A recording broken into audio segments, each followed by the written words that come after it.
Welcome to the Women Arise podcast, where you'll hear firsthand stories from around the world of women working together to overcome challenges they face. Welcome to the Women Arise podcast. I'm really excited to introduce my guest for today, Reverend Dr. Kabamba Kiboko.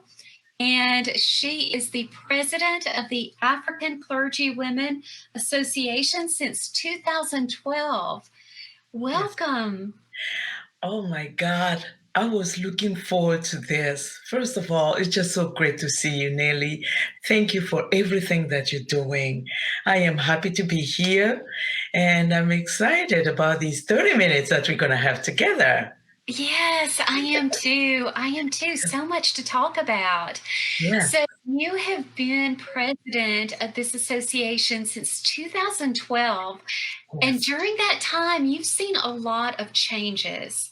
Yes. I know that you're all about relationships and relationship building. So can you talk about what you think are some of the important components of relationship building within this network? Yes. You see, when I talk relationship, and my mom always taught me, think in your language when you are communicating.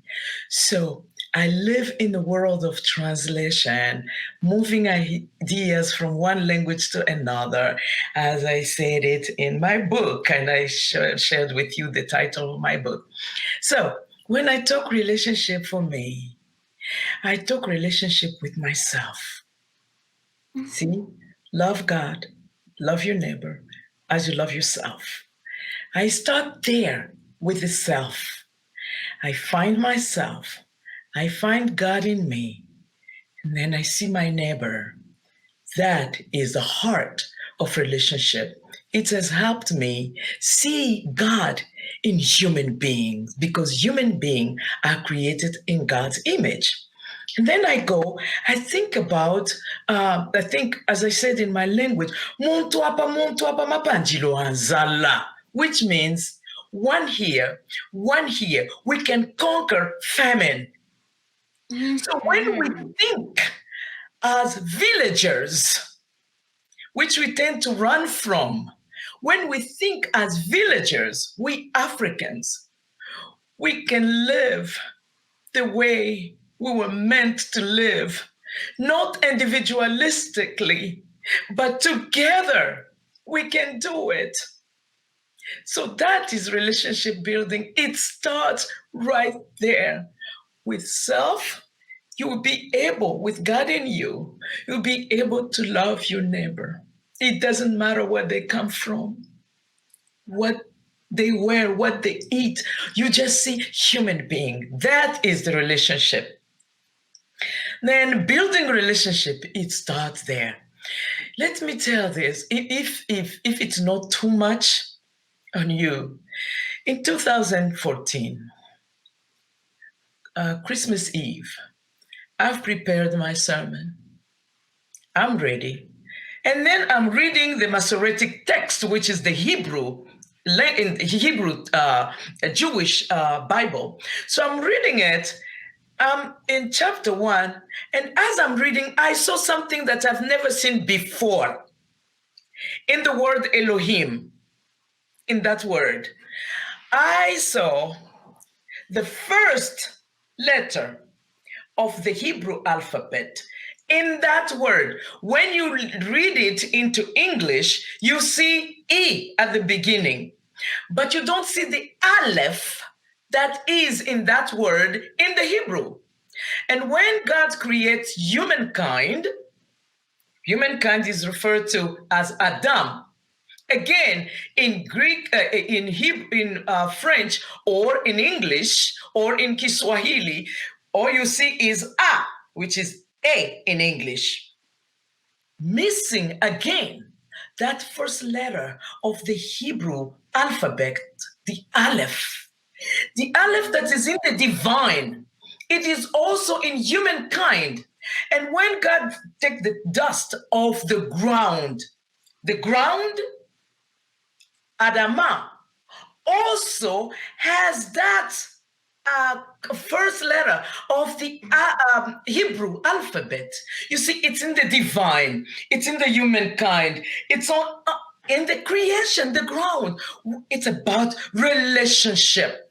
When I talk relationship, that's what I'm talking about. It's opened my eyes. I embrace everyone because they have that divine consonant in them. So when we go from there, we African clergywomen can, because we will be able to love one another. It doesn't matter what tribe.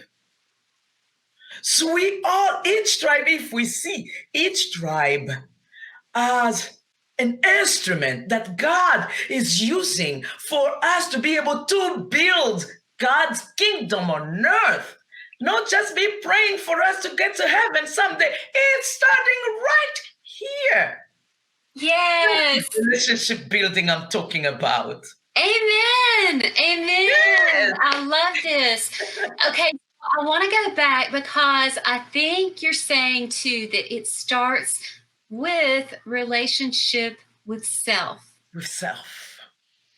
And we see all of the different issues that women face in the world today. And so many who grow up, even one generation to the next, where the labor of women is hard and it has weighted us down generation to generation, and some women never rise up. So how is it that you think we should be talking to ourselves in that essential primary relationship? Mm-hmm. How do we talk to ourselves? See, again, when you are disconnected, it is difficult to even connect with yourself. In 1 minute, I would just say, when I think about connectedness, I think about the rite of passage that I went through. You see, it was like, this is paganism. It's paganism. You don't do it, you see. But my mom was a village woman, didn't know how to read, didn't know how to write. But I've never seen a scholar like my mama. We were in the town of Likasi. I went through the rite of passage called Kisungu in my language. They help you transition from puberty to the age where you are going to be facing responsibility. So that's how they knew how to train me in the West. So I made sense. I tried to understand what they were doing. So they saw me and they gave me the key. They called me, no, that this is metaphoric language. So they called me the mother. They called me somebody who has the key to the culture, for me to do it with my children, for me to do it with others. So now we go into the church, and the church was so busy trying to clean, doing the cleansing of the culture, just remove everything that has with culture. And thus you lost because you lost through this transition, and you don't know really well, because it's not only about being born again and losing your community. My mother told me when I was born again at the age of 19, I go home. That was at Mulungwishi. I go home in Likasi and I start preaching, and my mom is looking at me. And she said, daughter, don't lose your soul through that book. God didn't write it. Human being wrote it, and they have a culture. What is your culture? We can do it. We can do it. We have neighbors. We have the church that we are called to make it a church, to rethink and build relationship in the church. I don't know if I'm making sense. Yes. take me back so I don't lose what you want to hear. No, I mean, I want to hear you. I want to hear you. And that's the Yes. number one thing. And my question had been, what do we say to ourselves? Yes. And what I hear you responding with is, don't lose your soul. Remember culture and don't assimilate into someone else's mindset, because we bring each and every one of us, we have the things of our past, of our communities, of our families, of our tribes, and don't lose that for someone else. Yes. That's what I hear. Exactly. Thank you. You were great. So Mom made sure, she said, when you're communicating with somebody who's speaking a foreign language, when you think in your language, you will be able to bring something to the table. Mm.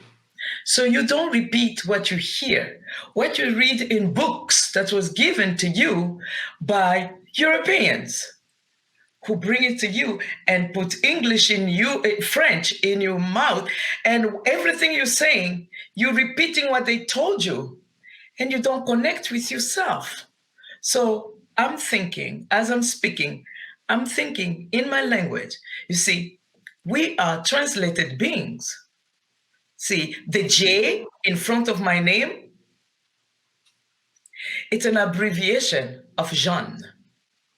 My name, Christian name, is Marie-Jeanne. And my mom always told me, don't take pride in the name which meaning you don't know. You are Kabamba. And it has a meaning. It was given to Mom in her dream before she became pregnant to have me. So, and I'm born, relationship include even our ancestors. We need to go back to who we are, our souls, which, too bad, so was lost in several cases.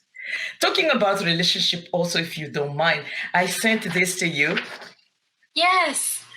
Ayite is a pastor in Côte d'Ivoire, United Methodist Clergywomen, who was very, very ill in South Africa. She was there for Africa mission school.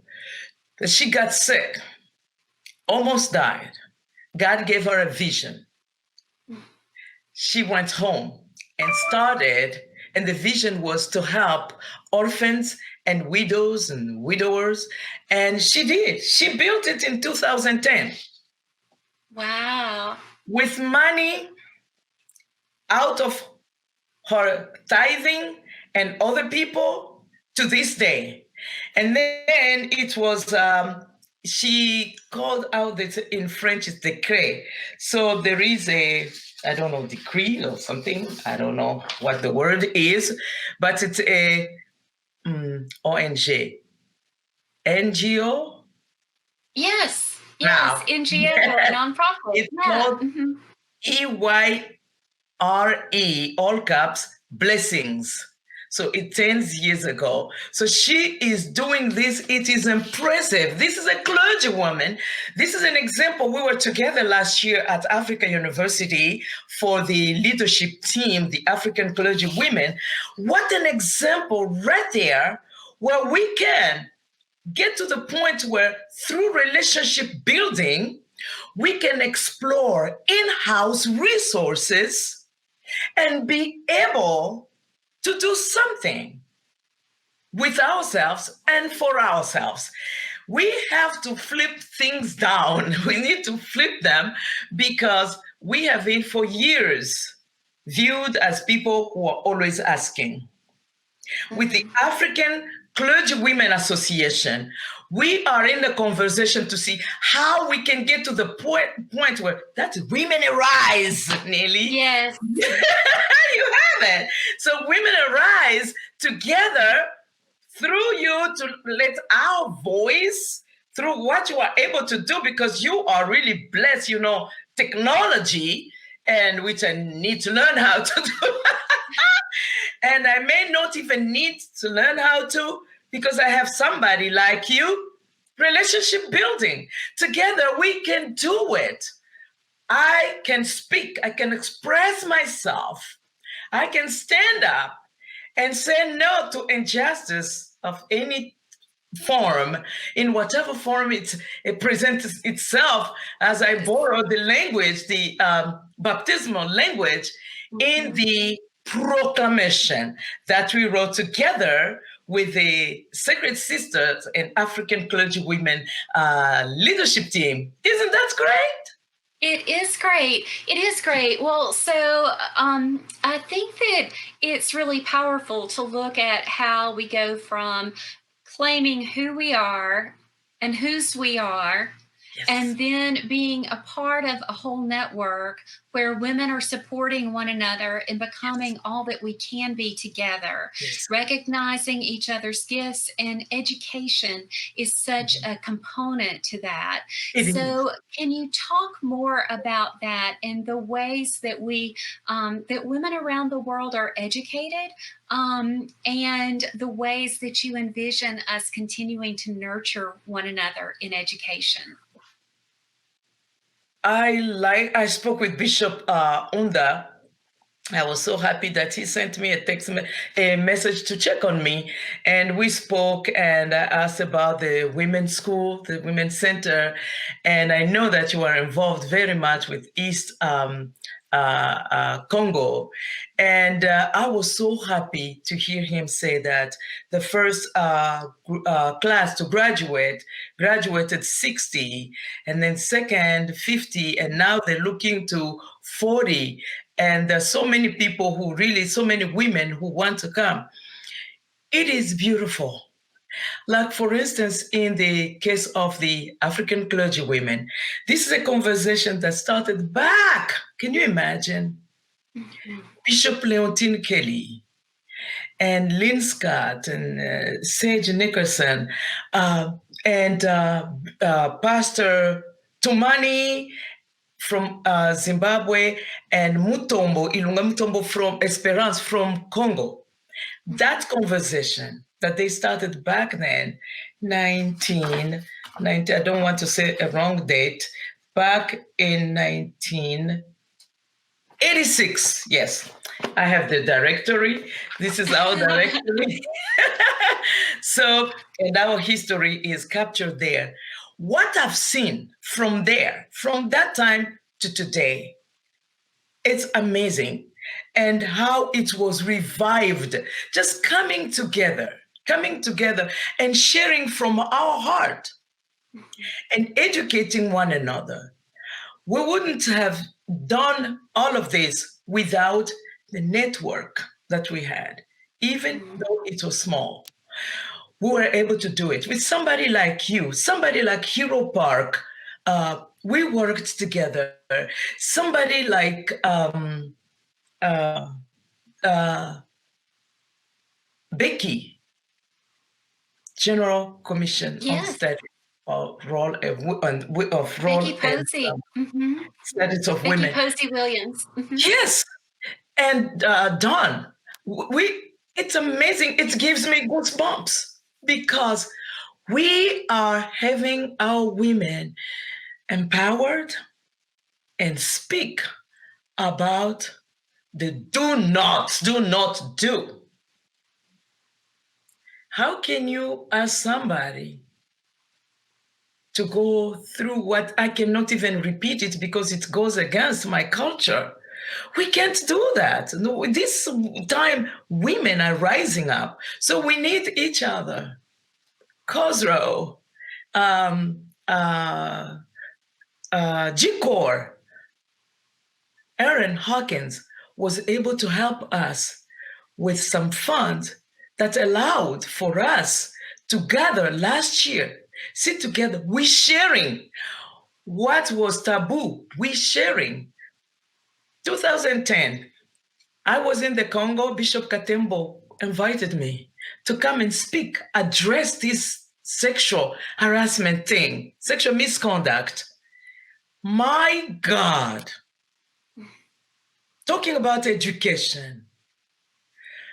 Relationships were built. I got text messages. Pastor, I can't speak about it in public. I want to speak with you one-on-one. We heard a lot, and we are saying together, enough. It's enough. We have to stop it. And I thank bishops who stand with us. It's a network that includes even our African bishops to stand with us and stop this. And recently, I am so happy and grateful for Bishop Monday standing up and saying, Dr. Kabamba, I am with you. We have to stop this. It cannot continue. Talking education. We can do it together. We say that one finger cannot crush a louse. You need two to crush it.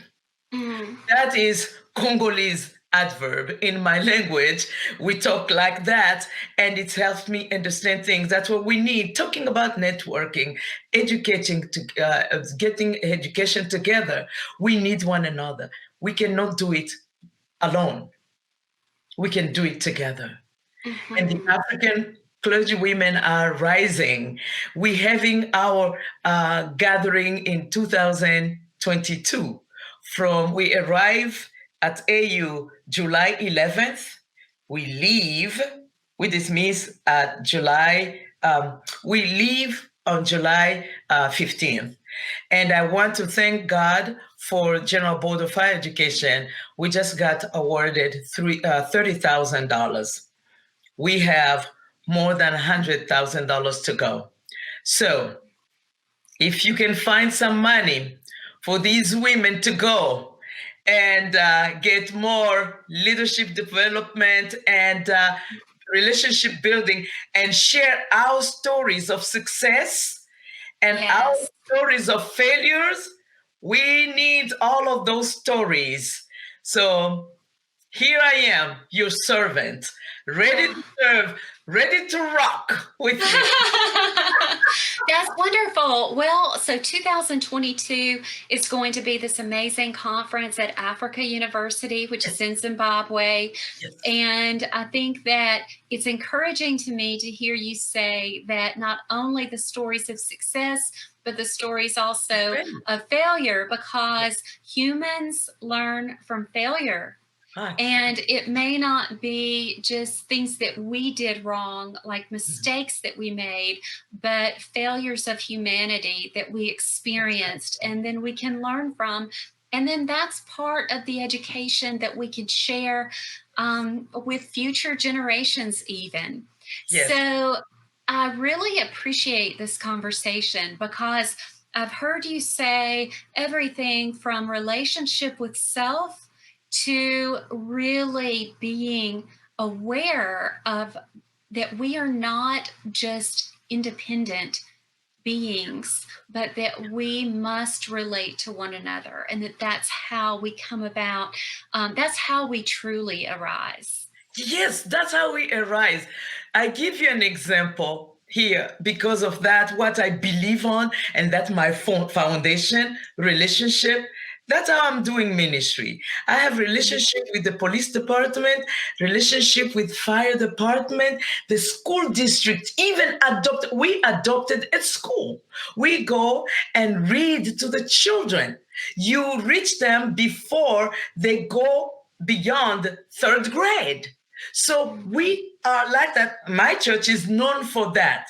And myself in this community, the Forest Park, I'm known for that relationship. I'm taking it from home, from my tribe, and I continue it. And everywhere, every African clergywomen, everywhere you find yourself, build a relationship with everyone, because we are all children of God. Amen. I want to ask one last question. Yes. Looking back at what your mother said to you that day, don't lose your soul. Don't lose your soul. And here you are today. Yes. How do you see all of your experiences from the time when you were 12 years old to 19, how do you see them forming you for who you are today? Oh my God. As we say on the continent, I am because we are. We are, therefore I am. From my mom, my aunt, all the women on our street who told me, they would tell my mom, there is light in your daughter. And my mom would go like, she would freak out. Oh my God, do they want to bewitch my daughter? But these women saw something that I didn't think I had. I was just a kid, but they were seeing something. And I kept it in me. I remember there is light in me. And that my mom was telling me from when I was very little, from when I can remember. He said that, remember, I was told in a dream that you were going to be born and you were a bringer of light. So she always referred to me in the masculine because Kabamba was my grandfather who came in her dream. He had already passed away, but came in my dream. So in our culture, it happens a lot. So I was raised, referred to as father. So when I go to my village, because my grandfather was what you call the king of the village. So when I go there, that land belongs to me. All of this has contributed to who I am.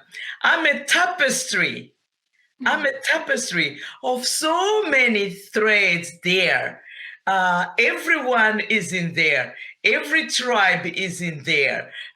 You find Caucasians there because are part of who I am. You find my tribe. You find the Luba from North Katanga. You find Otetela from Bishop Unda's area. You find Shonas in Zimbabwe. All of them. I am part and I continue to grow. And you, Neelley, are part of who I am.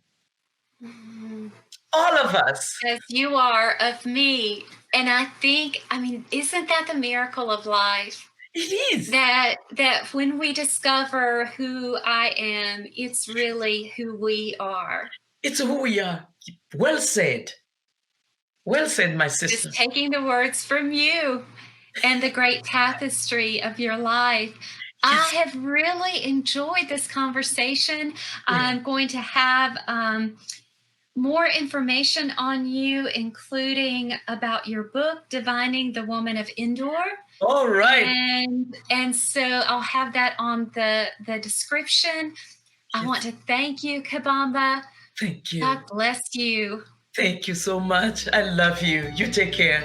Thanks for listening to the Women Arise podcast. Please be sure to subscribe to the show so you never miss a single episode. For more information or to make a donation to support the efforts of Women Arise, please visit womenarisecollective.org.